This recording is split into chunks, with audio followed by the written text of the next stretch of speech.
สบายดีสบายดี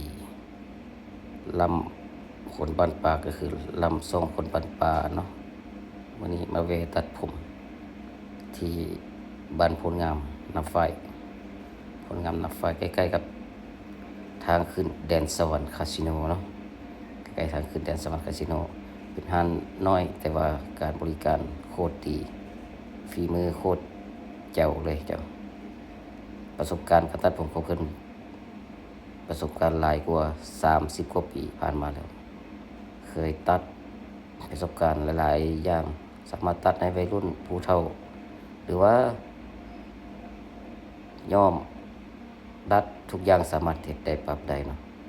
เป็นร้านน้อยแต่อบอุ่นแขกหลายลูกค้าเรียนคิวกันแต่ละมื้อเนาะลูกค้าหลายการบริการเพิ่นดีมักแบบใดสไตล์วัยรุ่นผู้เฒ่าได้เบิดทุกอย่างเนาะ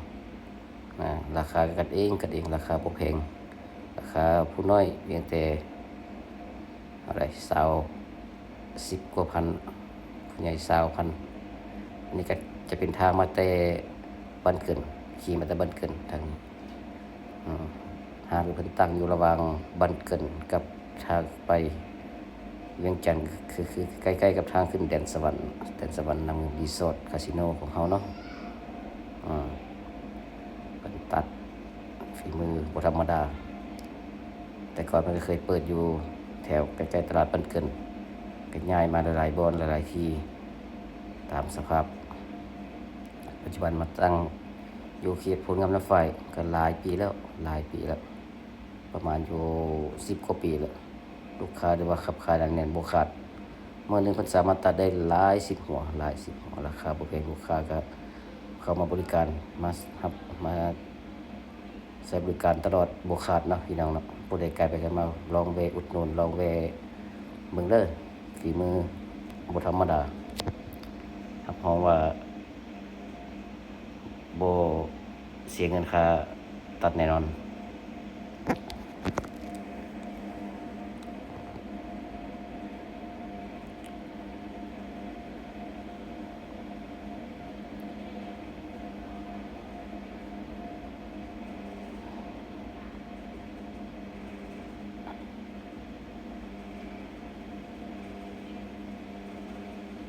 จะเป็นลูกค้าลาวไทยเวียด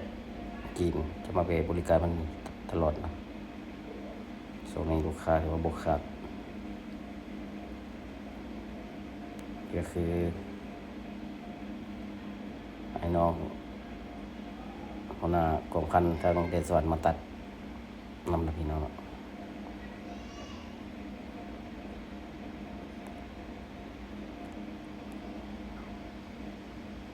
เป็นห้าน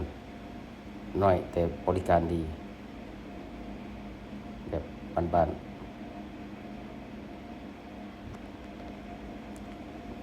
นี่เป็นทางมาแต่แดนสวรรค์บ่แม่นเนาะมาทางมาแต่บ้านเกินทางแต่บ้านเกินจากบ้านเกินมาอาจจะประมาณอยู่2 หรือ 3 นาทีขี่รถบ่ไกลหรือว่าประมาณ5 นาที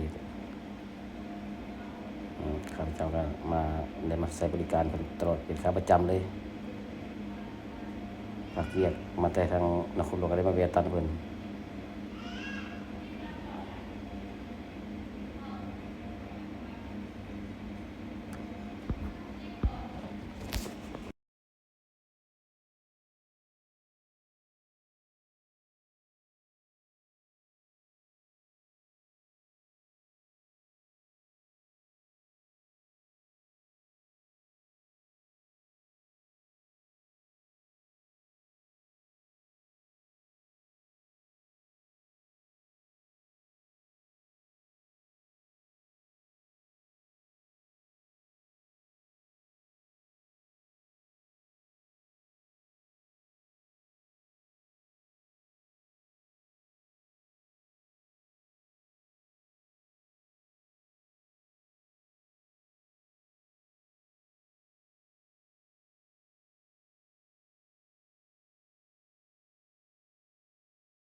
ก่อนเพิ่นก็เปิดร้านอยู่ทางบ้านเกินเนาะสั่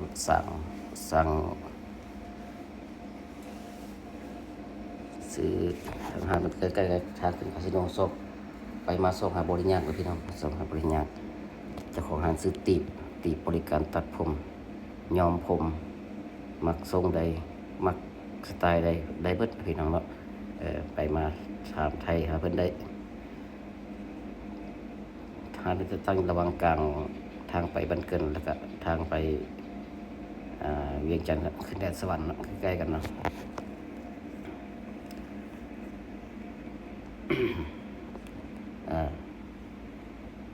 วันนี้ข้าพเจ้ากับ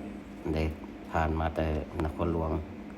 ก็ได้มาแวะใช้บริการเพิ่นก็เป็นลูกค้าประจำของเพิ่นเนาะอยู่ไกลก็ได้มาแวะตัดให้เพิ่นเพราะว่าเรื่องเนาะเรื่องตัดมันเดือนตัดตลอดก็เลยได้ถ่ายลงทางช่อง YouTube ให้หลายๆคนได้รับรู้ได้เบิ่งนำกันถ่ายนี้ข้าพเจ้าซ่องลำคนบ้านป่าก็ถือเป็นเกียรติขอบใจสำหรับทุกคนที่เข้ามาเบิ่งมาติดตามทางช่องข้าพเจ้ามีหยังดีๆสาระดีๆจะได้แนะนำเอาลงให้ทางพี่น้องทางช่อง YouTube ชาว YouTube ได้ติดตามเบิ่งนำกันถ่ายนี้ปีใหม่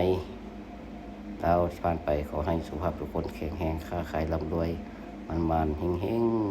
ๆพบกันใหม่ในคลิปต่อไปสบายดี